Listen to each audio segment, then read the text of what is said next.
નમસ્કાર, સંદેશ ન્યૂઝ અને તમામ ન્યૂઝ અપડેટ સાથે હું ઝંખના દવે। વાત આપણા સરપંચને લઈને કરીએ તો અમરેલીમાં ગ્રામ પંચાયતની ચૂંટણીની મતગણતરીની શરૂઆત થઈ ચૂકી છે। 77 ગ્રામ પંચાયતોની ચૂંટણીનું પરિણામ જાહેર કરવામાં આવશે। 10 તાલુકા મથકો પર મતગણતરીની શરૂઆત કરવામાં આવી હાથ ધરાઈ। 5 ટેબલ પર 3 કર્મચારીઓ કામગીરીમાં જોડાઈ ચૂક્યા છે, ત્યારે અમરેલી જિલ્લામાં કુલ 1216 જેટલા ઉમેદવારોનો ફેસલો થશે। મતગણતરી સ્થળ પર ચુસ્ત પોલીસ બંદોબસ્ત પણ ગોઠવવામાં આવ્યો છે। કોઈ અનિચ્છનીય બાબત ન બને તેના માટે થઈને ખાસ પોલીસ બંદોબસ્ત ગોઠવી દેવામાં આવ્યો છે।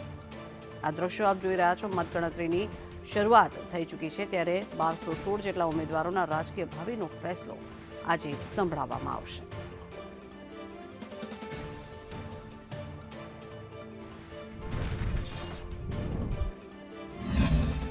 અમરેલી જિલ્લામાં ગ્રામ પંચાયતની ચૂંટણી જે યોજાઈ હતી તેની મતદાન ગણતરીની કામ શરૂ છે। અમરેલી જિલ્લાની વાત કરવામાં આવે તો 10 તાલુકા મથકોએ આ મતગણતરી શરૂ કરવામાં આવી રહી છે। 200 કર્મચારીઓ જોડાયા છે। 77 ગ્રામ પંચાયત અને 1012 જેટલા સભ્ય પદો માટે મળીને કુલ 1216 ઉમેદવારોનો આજે ફેસલો થશે।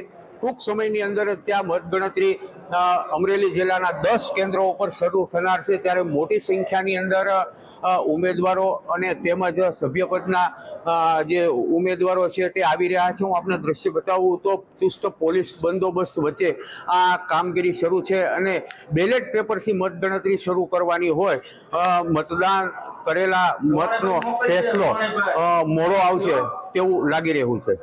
સૂર્યકાંત ચૌહાણ, સંદેશ ન્યૂઝ।